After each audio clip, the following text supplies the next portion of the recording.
Welcome back, everyone. We're going deep today, way back, to the year 900 AD, Ooh, okay. medieval France.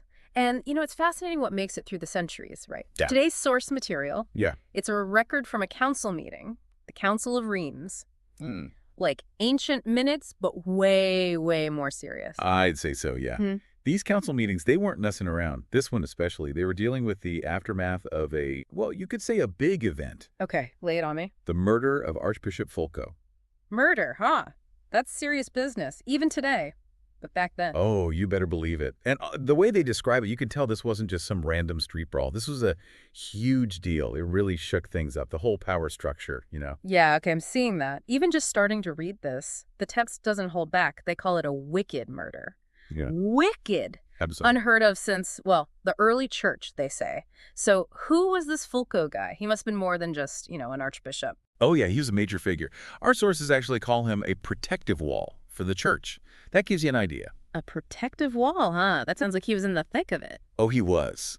And to understand why, you got to look at who he was up against. We're talking about Count Baldwin Baldwin, okay. and his son, also named Baldwin. Of course. Keep it simple, right? Right. But these Baldwins, they were powerful. And let's just say they had a habit of borrowing church property. Borrowing without permission, you mean? You got it. So Fulco is pushing back against that. Hard. So how'd he do that? Was he all legal battles and alliances? Or did he have to play a little rough, too? It's a bit of a mystery, honestly. The sources don't get into the specifics, but we can connect some dots. Fulco wasn't shy about standing up for the church. Sounds like a bold guy. Oh, yeah. So you can imagine his murder. It wasn't just a crime. It was a message, a power move. Wow. All right, so we've got this council meeting, Council of Rheims, right? It's Archbishop Hervaeus' first day on the job. Talk about a rough start. No kidding. And they're dealing with this murder. Do they know who did it? Yeah, the sources named 3 men, Vinemar, Everard, and Rotfeld. And guess what? Let me guess. Yep, they were all in Count Baldwin's service. It's messy, Raid. Oh, yeah, big time. This isn't just about catching a killer anymore. It's about the church, their authority. Exactly. They could have just condemned the act, called for an investigation, but they went big. What do you mean? They decided on a curse. And I'm not talking about wishing someone bad luck. This was Old Testament level stuff. Hold on, a curse. Like a real biblical-style curse. You better believe it. The kind that make you think twice before even, like, jaywalking. Okay, now I'm intrigued. Let's hear about this curse. What did they actually say? Well, first off, these 3 guys, they're completely out of the church. Done. No more sacraments, no Christian community, nothing. Excommunicated, just like that. Basically, yeah. And back then, that was everything. It meant being cut off from, like, everything that mattered in life. Yeah, I can see that. And here's the thing, it wasn't just about their souls. This curse, it was a whole life full package deal. Oh, man, what else did they throw in? They cursed everything. Cities, fields, houses, even their bodies. They even brought up this pretty graphic image, this heretic Arius, whose insides supposedly spilled out when he died. Oh, wow. A warning, Oh. This wasn't about a slap on the wrist. It was about striking fear. Yeah, I'm getting that loud and clear. And you know what really gets me? The denial of basic decency. Nobody could greet them, talk to them, comfort them. It was total isolation. Awful. But wait, there's more. The grand finale? They were to be buried like donkeys on a dung heap. Wow. That's pretty harsh. It was about total humiliation, erasure from society, even in death. Talk about making a statement. Right. And to hammer it home, they literally extinguished lamps during the council meeting, Yeah. symbolizing eternal darkness for these guys. Type of performance, a message that echoes, right? Exactly. This wasn't just about 3 guys. It was about power, about consequences. Okay, so the church threw down the gauntlet. Big time. But did it work? I mean, what happened next? How did this affect things between the church and Count Baldwin? Well, that's where it gets even more interesting. Here's the thing. We don't actually know what Baldwin did right away. You'd think a powerful count facing this huge public denouncement of his men, he'd have something to say, right? Yeah, you'd think so.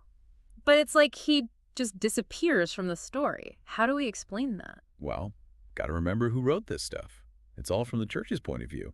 Maybe they wanted to show off their power, not give Baldwin any attention. Ah, makes sense. Like, we cursed him, case closed. No need to mention what Baldwin thought about it. Exactly. But that doesn't mean the curse meant nothing. Remember, this wasn't just about, like, going to hell. It was social and political suicide. Right. Back then, being on the church's bad side, that was it. Game over for your reputation. Exactly. So even if Baldwin didn't, like, throw a tantrum, you know there were consequences. Whispers, people afraid to be associated with him. Other nobles maybe even using this to weaken him. Yeah, a curse like that, it's like a shadow hanging over him, even if they don't say it outright. So he's in a tough spot. How do you stay in power when your guys are basically cursed criminals? That's the puzzle. We don't have Baldwin directly saying, hey, this curse is bogus, or trying to get it lifted, but things start to change politically in ways that suggest he felt the heat. Oh, okay. What kind of changes? Give me the details. Well, one thing, Baldwin grabbing church lands. After Fulco's murder and that curse, it pretty much drops off. Not completely, but it's way less frequent. So maybe he got the message, pushed the church too far, and this was the result. Right. Like he's realizing, okay, gotta play nice now. But then there's this other thing. Baldwin starts giving more and more to the church. Big donations in the years after Fulco's death. Almost like he's making up for something, right? Trying to buy back some good favor. Exactly. But it's almost like those donations make the curse even stronger. You know what I mean? I do. It's like he's admitting he needs to be on the church's good side. Right. The confession, basically. Got to give the church credit. They played this well. They didn't just punish those guys. They changed the whole game. Now Baldwin has to follow their rules. And they did it all with words. This crazy curse playing on everyone's deepest fears. Wow. It just shows you, in the medieval world, words weren't just talk. They were weapons, tools to get what you wanted, control people. Makes you think, though, doesn't it? Has anything really changed? We might not have these big curses anymore, but people still try to control what others think, silence anyone who disagrees with them. Oh, yeah, for sure. Think about all the stuff online. Smear campaigns, accusations. It's different words, but the goal is the same. Shut people up, make them look bad. It's like a modern version of putting out those lamps, right? Kicking someone out of the group, so to speak. Exactly. So maybe those medieval curses aren't so different from what we do today. Just the methods have been updated. So those curses, huh? It's chilling, thinking a few words could have that kind of power. But like we said, back then, religion and politics, they were basically the same thing. A curse was almost like a law. That's true. And there's another layer to this that really hits hard. They didn't just curse those men. They went after their whole families. Kids, grandkids, the land they own. It's like they wanted to wipe these guys from existence totally. It's like a spiritual and social death sentence. Wow. But here's the thing that gets me. As harsh as this curse was, it's built on what people actually believed back then. It wasn't just some random words. It tapped into this deep fear of, like, God's wrath. Oh, absolutely. And that fear, that's what gave the church so much power, not just over individuals, but whole communities. They could use it to control people, set the rules, make sure everyone stayed in line. It makes you realize power isn't always about armies and stuff, right? It's about controlling the story, how people see things, and tapping into those core beliefs that make people act the way they do. Couldn't have said it better myself. And that's still true today, isn't it?